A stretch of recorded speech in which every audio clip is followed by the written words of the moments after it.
Assalamualaikum warahmatullahi wabarakatuh. Halo teman-teman, selamat datang di SEM Channel bersama saya Sam Bahadi. Kali ini kita akan berbincang dengan salah satu sensei yang sebelumnya pernah berada di Jepang beberapa tahun yang lalu. Kita akan mengupas tuntas tentang pengalaman sampai dengan tips untuk bisa sampai di Jepang dengan cara mudah. Sensei sendiri artinya guru bahasa Jepang. Nah, beliau ini adalah guru bahasa Jepang SMA Negeri 3 Sumbawa Besar.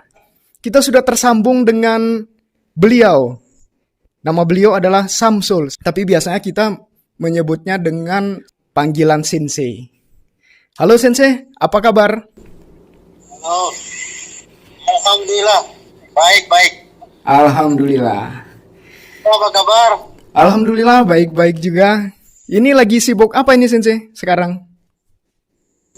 Ini kan saya baru mengantar saya binaan.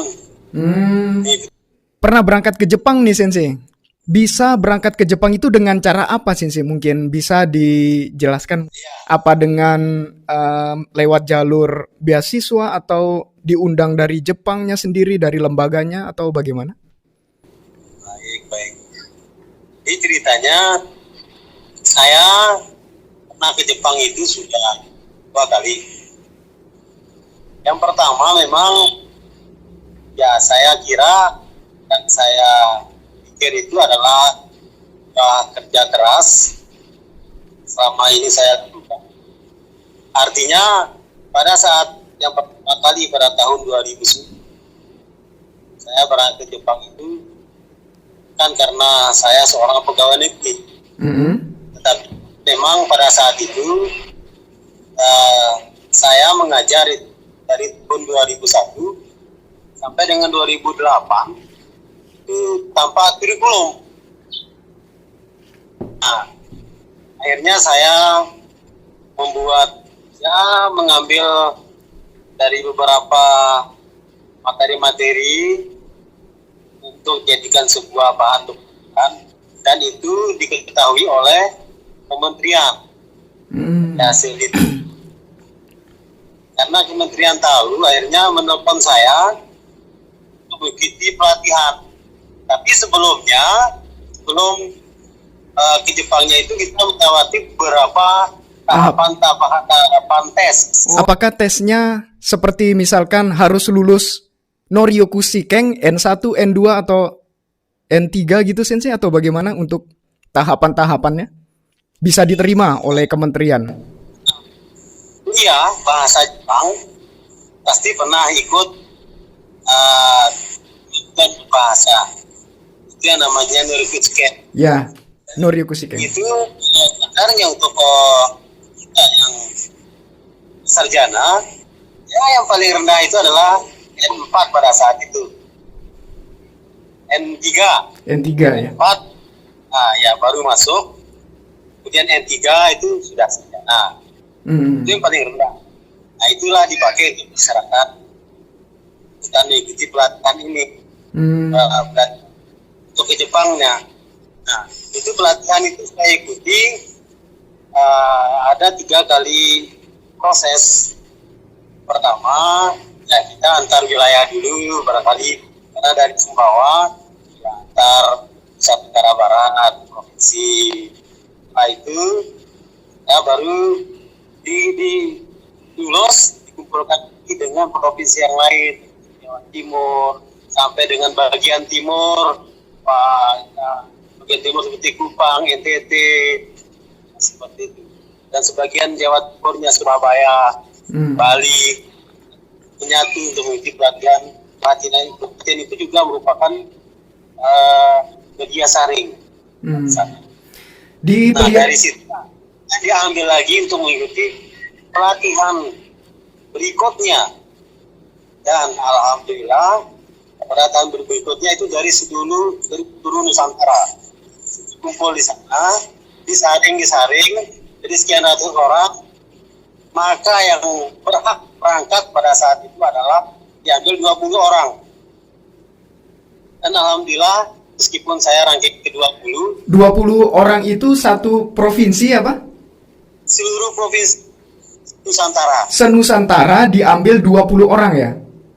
Orang. Oh, 20 orang. Itu termasuk sensei yang masuk ke dalam 20 besar itu? Ya, saya ranking 20. Wah, luar biasa. Ya. Jadi, meskipun ranking 20, dianggap 20 tuh lulus dong. Alhamdulillah, yang penting meskipun ranking 20 yang penting berangkat ya. Itu berangkat. Pada saat itu,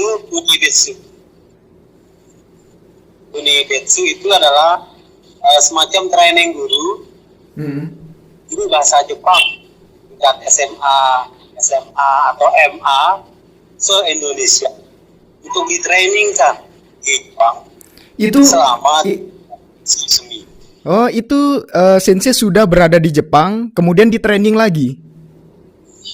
Iya, Di training selama berapa bulan sensei di sana? oh itu sekitar 3 bulan 3 bulan ya. training. Termasuk ya training itu kan bukan hanya kita dapat materi, tetapi materi dari segi layak, ya, tetapi juga dari budaya yang jalan-jalan, Hmm. sudah jalan-jalan, dikasih transportasi, diongkoskan segala macam bagian ya pembelajaran bagi mereka Hmm. di sana. Setelah sesampainya di Jepang, pengalaman apa saja yang didapatkan oleh sensei sendiri? Yang paling menarik sebenarnya pertama kali begitu sampai di Jepang, kita disambut oleh sebuah keputusan besar, artinya selamat datang guru Indonesia. Wah, luar biasa. Dari pesawat, semua kru yang ada di Jepang ditugaskan oleh Jepang itu menyambut kita. Ya biasa Jepang pembukaan badan ya, ojiji itu semua itu kita jalan semua menundukkan kepala menyambut kita. Luar biasa. Bagaimana cara mendapatkan beasiswa itu, sensei? Memang untuk mendapatkan siswa itu bukan karena hanya kita mengandalkan kepintaran saja, kepandaian saja, tetapi ada faktor-faktor lain.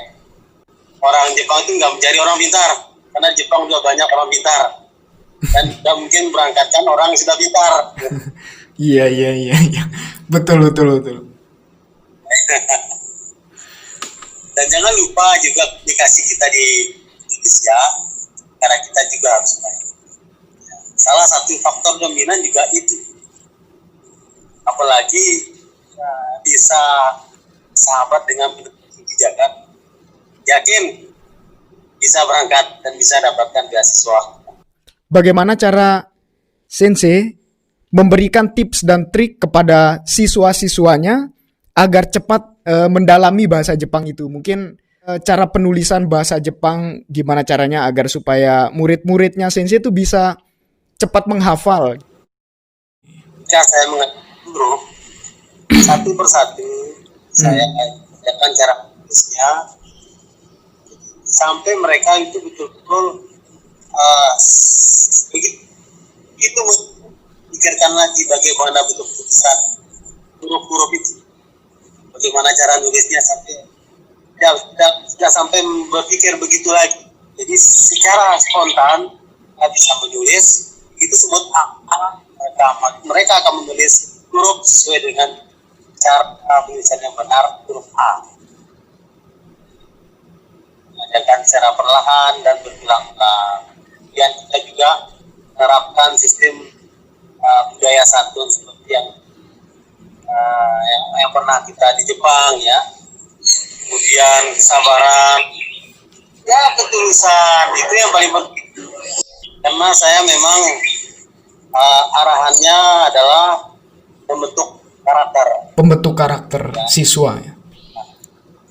Memang saya pikir karakter itu adalah pembelajaran yang paling sulit. Ya seperti kita belajar materi yang ada di buku, asal ada buku, ada minat, mau baca, pasti tahu lah.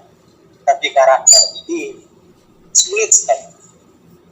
Biasakan orang yang belum pernah biasa perkataan kita mengajarkan mereka selalu berkata lemah lembut, yang di rumahnya sering marah-marah atau sering berantem kehidupan lingkungannya dengan bahasa yang keras-keras, kemudian kita ajarkan kelemah lembutan, itu sulit. Tetapi saya yakin suatu saat, ya target saya 5-6 tahun ke depan lah, sampai mereka sudah menjadi pemimpin, mereka itu sadar. Saya ingin mereka itu kalau bertindak betul atas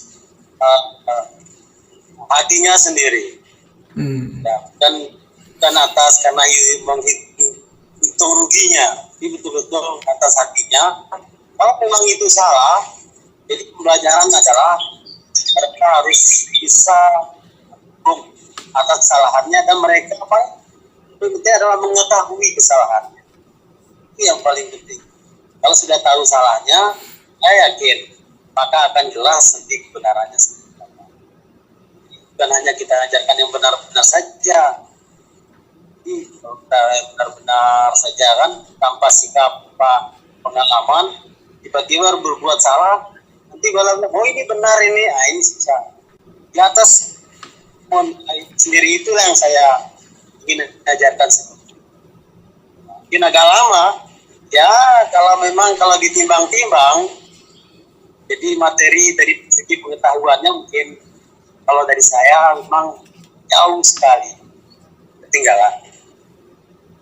Tapi alhamdulillah mereka bisa imbangi dengan, karena kita senang belajar, baca di rumah, menonton dan Jepang, ya anime itu yang sering mereka katakan. Mereka tanyakan ke saya, Jepang, macam, padahal tidak pernah baca buku. Nah, itu bisanya itu dari apa yang mereka berkali-kali, apa yang mereka dengar dari saya, cara itu yang mereka tahu. Jadi begitu, seperti itu rekan-rekan, sesuai saya yang ada di Semati. Sebagai untuk saya, yang saya lakukan para pelajar, nama yang sekolah di depan. Maka yang pertama kali yang harus kita siapkan adalah mental kita. Mental kita artinya kita ingin ke Jepang, betul-betul niat, tidak ada niat di dalam. Dan kita berusaha. Kita berusaha itu bukan berarti kita berusaha kemudian kita gagal, tidak begitu. Tapi kita berusaha terus. Kita bisa ibaratkan bahwa usaha itu adalah seperti tabungan kita yang kita tidak ambil. Begitu semua pada terkumpul dan numpuk, insya Allah, dan saya yakin kalau kita sudah berusaha, maka mereka yang semula kita yang minat, insya Allah mereka yang minat sama kita, dan kita akan dipanggil. Seperti itu yang pernah saya lakukan. Kita akan dipanggil, dapatkan beasiswa, harus melalui seleksi yang ya. Jadi seperti itu. Jangan lupa juga bahwa saya bisa siswa di sana. Yang paling menentukan, sebagai penentunya adalah doa dari kedua orang tua saya. Ada saya. Ya. Yang paling utama adalah doa kedua orang tua. Baik Sensei, sampai di sini dulu perjumpaan kita. Mungkin lain waktu kita akan berbincang-bincang lagi. Terima kasih banyak. Arigatou gozaimasu. Baik, terima kasih. Sayonara. Hai, doita asmat. Dewa mata astana. Hai. Assalamualaikum warahmatullahi wabarakatuh. Waalaikumsalam warahmatullahi wabarakatuh. Baik teman-teman, apa yang sudah kami perbincangkan tadi bersama Sensei Samsul dapat bermanfaat dan menjadi motivasi bagi teman-teman semua yang masih menempuh pendidikan. Sekian dari saya, kita akan bertemu lagi di episode selanjutnya. Wassalamualaikum warahmatullahi wabarakatuh.